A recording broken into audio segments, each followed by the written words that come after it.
네, 윤석열 정부의 경제 정책을 짚어보는 특집 인터뷰를 진행하고 있습니다. 앞서 이제 소상공인 자영업자 대책에 대해서 조금 점검을 해봤고요. 이번 시간에는 새 정부의 부동산 정책을 집중 분석해 보겠습니다. 권대중 명지대 부동산학과 교수 스튜디오에 나와 계십니다. 어서 오십시오. 안녕하세요. 우리 국민들이 이제 가장 관심 있는 게 부동산 아니겠습니까? 이게 네. 이제 의식주에서 필수적인 거고, 워낙 이전 정권에서 부동산 가격이 많이 오르다 보니까 네. 뭐 여러 가지 생각들을 하게 되는데, 일단 새 출범한 윤석열 정부의 부동산 대책에서 가장 큰 핵심과 방향을 좀 설명해 주신다면 어떻게 표현해 주시겠어요? 우선 문재인 정부가 그 공공주도형 서민주택 정책이었다면, 네. 윤석열 정부는 시장 경제를 중심으로 하는 민간 주도형 중서민주택 정책이라고 봐야 됩니다. 네. 이게 정부가 개입하는 것보다는 민간에게 많이 맡기겠다. 그래서 시장을 정상화하겠다는 거죠. 그래서 문재인 정부가 규제했던 것을 이제 시장 논리에 안 맞는 것들은 좀 풀고, 네네. 그리고 공급을 늘리면서 시장 자율에 맡기겠다는 게 정책 방향인 것 같습니다. 이제 좀 걱정스러운 게 이제 시장 자율에 맡긴다라고 그러면 네. 가격이 확 올라버리는 거 아니냐 이런 네. 약간 걱정이 일본으로 들긴 하는데, 그렇다면 이제 규제 완화 말씀하셨고요. 앞서도 이제 많은 걸 풀겠다라고 윤석열 정부가 얘기를 했기 때문에, 그럼 이전 정부하고 비교했을 때 가장 크게 바뀌는 점? 뭐 어떤 우선은 게 있을까요? 공급을 늘리겠다는 거가 첫 번째고요. 네. 두 번째는 이제 그 조세 부분인데요. 네. 보유세나 양도세나 또는 그 종합부동산세를 아마 손댈 것 같고요. 그리고 이제 주택 공급을 늘릴 수 있는 측면에서는 정비 사업 중에서도 재개발 재건축 시장을 좀 규제 완화해서 공급을 늘리는 정책. 또 이제 후보 시절에 주장했던 일기 신도시에 대한 특별법 만드는 것들. 네. 이게 아마 대체로 그 부동산 시장에서는 주류인 것 같고요. 일기 신도시의 특별법이라는 건 구체적으로 어떤 부분을 해결해 주는 거죠? 우선은 그 네. 일기 신도시가 분당을 비롯한 일산, 평촌, 중동 3번 5개 신도시입니다. 네. 이 5개 신도시가 올해 30년입니다. 네. 89년, 90년부터 입주를 시작해서 지금 30년이 됐는데, 이 후보 시절에 재건축을 좀 활성화시켜서 규제 완화를 풀어서 안전진단이나 기타 분상제까지도 네. 좀 완화해서 재건축을 좀 활성화시켰다는 건데, 네네. 사실은 이제 처음에 그렇게 발표했다가 인수위원회에서 그죠. 약간 어떤 얘기가 나왔냐면요. 저도 참여를 했기 때문에 제가 드리는 말씀인데, 그 분당 같은 경우는 9만 8천 가구가 삽니다. 네. 근데 9만 8천 가구를 있는 상태에서 만약에 용적률을 50%, 100%, 150% 이렇게 올리게 되면 네. 세대수가 확 늘어날 거 아닙니까? 그렇죠. 그러면 기존의 그 도시 기반 시설은 10만 가구가 살 수 있는 정도의 도로폭과 상하수도, 전기, 가스가 돼 있는 겁니다. 세대수가 늘어나면 이게 문제가 되니까 분당을 하나의 팩지나 필지로 보고 그거를 어떻게 도시계획을 짜서 원활하게 돌아갈 수 있게 하겠는가 하는 도시 기반 시설 계획부터 만들어 놓고, 그리고 단지별로 특성에 따라서 재건축하는 걸로 선회해서 법은 만들 때 사업은 아마도 조금 중장기적으로 가지 않겠나. 네. 그렇게 그 예측이 되고요. 그러면 이제 중장기 과제로 일기 신도시는 저희가 이해를 하면 되는 거죠. 중간에 약간 메시지 혼선이 있긴 있었거든요. 그렇죠. 근데 일단 법은 뭐 조속히 만들고, 네. 그리고 사업을 진행하는 거는 이제 좀 시간이 걸린다고 봐야 됩니다. 네. 그래서 거기에 사는 분들이 너무 조급하게 생각하는 거 아닌가 생각이 드는데, 문제가 있어요. 왜 일기 신도시만 특별법을 만들어서 그렇게 하느냐. 뭐 이기도 나중에 또 만들 것이냐. 네네. 아니면 기존에 또 재건축을 할 수 있는 단지들도 있잖아요. 그죠? 이런 문제들이 좀 있습니다. 사실은. 그러면 이제 윤석열 정부가 목표로 하는 부동산 정상화라고 하는 이 정상화의 단어의 뜻을 저희가 조금 네. 고민을 해봐야 되는데, 원희룡 후보의 발언으로 보면 가격이 내려가는 걸 정상화라는 걸 의미를 하는 건지, 아니면 부동산 시장에서 이 수준을 유지하는 걸 정상화라고 표현을 한 건지 어떻게 보고 계세요? 사실은 부동산 가격은 한번 오르면 그 떨어지기가 어렵습니다. 네.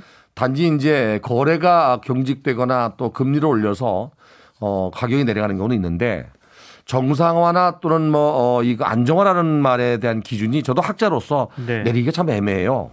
그래서 제가 생각하는 그 정상화나 안정화는, 정상화는 거래를 자유롭게 하거나 또는 공급자나 수요자가 원활하게 이렇게 그 시장에 돌아가게 하는 건데, 적어도 물가 상승이나 금리 상승이나 인건비 정도가 상승하는 것만큼은 올라주는 게 맞는 거예요. 근데 너무 많이 가격이 올랐기 때문에 윤석열 정부는 공급을 늘려서 주택 가격만큼은 오르는 걸 좀 억제하겠다는 게 아마 정상인 것 같아요. 근데 이렇게 네. 그 주택 가격을 억제하기는 그렇게 쉽지는 않아요. 그래서 지금 수준을 유지한다는 게 쉽지 않다는 얘기죠. 그렇죠. 네. 지금 더군다나 원자재 가격이 이렇게 오르면 네. 당장 부동산 가격 자체에 반영이 될 텐데 네. 그거 플러스해서 시장에는 이제 규제 완화에 대한 기대감까지 더해지면서 네. 아까 말씀하신 일기 신도시들 중심으로 해서 조금 이렇게 가격들이 꿈틀대는 모습이 보여진다고는 언론 얘기들이 있습니다. 네. 그 부분은 어떻게 해야 될까요? 개발이 있는 곳에 이익이 있다고 재건축이나 재개발이나 기타 뭐 신도시도 개발하게 네. 되면 그 가격이 많이 오르잖아요. 그래서 고민하는 게 바로 윤석열 정부도 인수위원회에서도 그런 고민을 했는데요.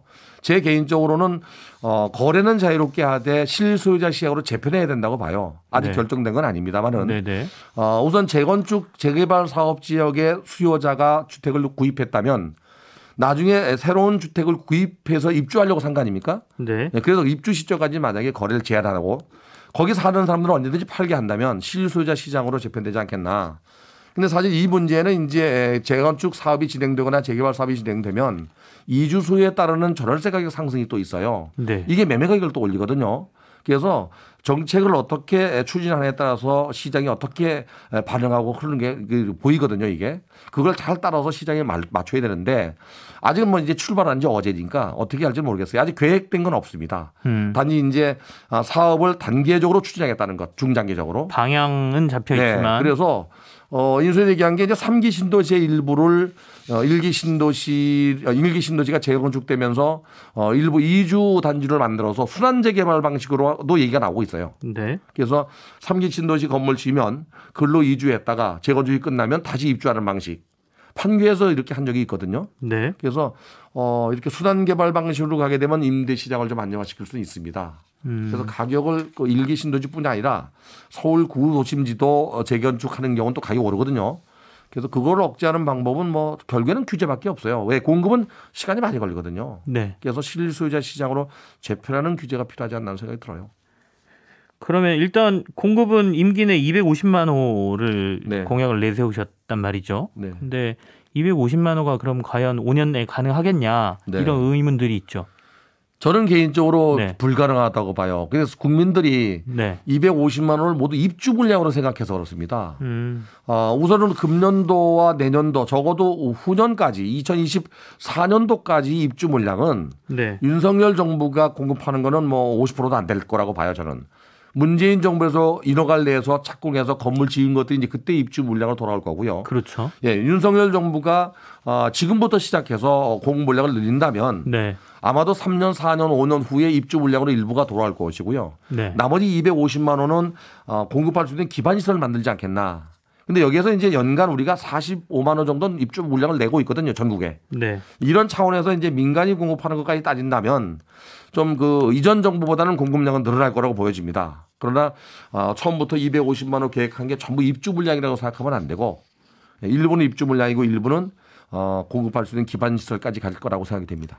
결국엔 시장의 안정화를 위해서 공급을 늘려야 되는데 네. 말씀하신 게 입주 물량이 전부 아니라 그러면 여기에 대한 얘기는 조금 이따가 저희가 광고 듣고 와서 더 자세히 나눠보도록 하겠습니다.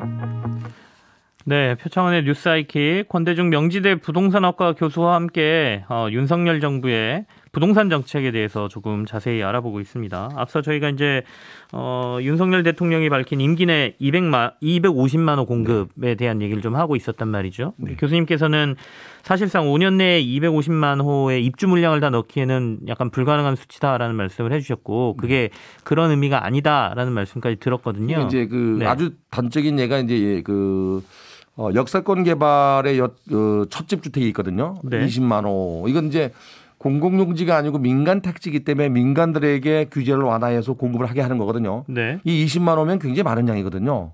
1기 신도시가 5개 신도시인데요. 네. 이 5개 신도시를 다 합쳐도 29만 2천 가구입니다. 그게 굉장히 많은 양이죠. 그렇죠. 이걸 5년 내에 토지를 수용하거나 또 민간에게 조합을 결성해서 이주하고 착공해서 건물 짓고 입주까지는 5년 동안 불가능하잖아요. 네. 그래서 그것도 그렇고 또 하나 이제 신도시에서 원가 주택 공급하는 건 가능해요. 30만 호가. 네. 이건 지금 이제 공급하고 있기 때문에 그 이외의 나머지 부분은 이제 문재인 정부가 추진했던 것들이거든요.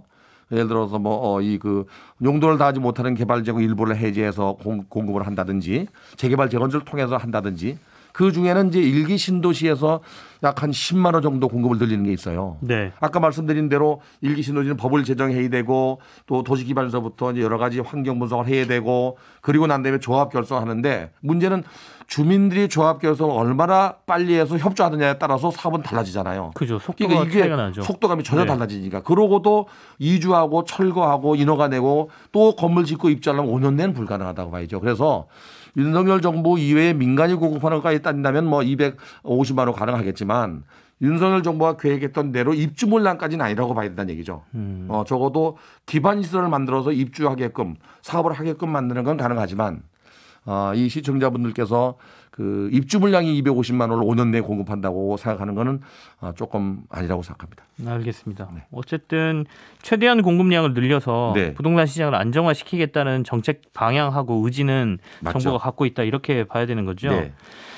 세제 얘기를 좀 해볼게요. 출범하자마자 이제 새 정부가 다주택자 양도소득세 중과를 1년 유예하겠다라는 정책을 발표했지 않습니까? 네. 이 조치가 시장에 결국에는 매물이 좀 나오게 하겠다라는 의미 아니겠습니까? 네. 효과가 좀 있을 걸로 보십니까? 저는 효과가 반반이라고 봅니다. 네.